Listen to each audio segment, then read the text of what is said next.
beautiful people. Thank you so much for joining me this week for the Iron Cross pose. First, we'll begin by talking about the pose a little bit. So the Iron Cross pose is very pretty, but it requires a fair amount of upper body strength, and you should have a fair amount of strength in your shoulders to stay safe with this pose. Additionally, if you have any wrist sensitivities, this also may not be the pose for you. But anyways, let's begin to break it down. So as I begin this pose, I stand underneath of my plumb line, the point at which your hammock hangs down. And I'm going to slowly pull myself up. The reason I say slowly is this will prevent you from rocking too much and creating extra challenges. So next, I will wrap my arm around the fabric one by one.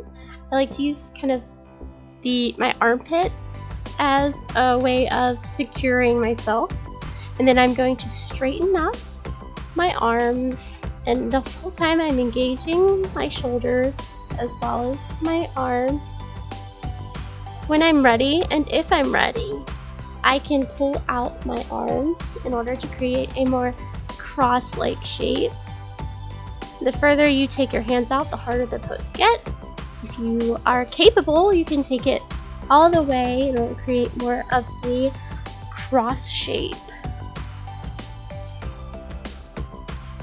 In order to come down out of this pose, I come out almost the way I came in. I will ever so carefully step out.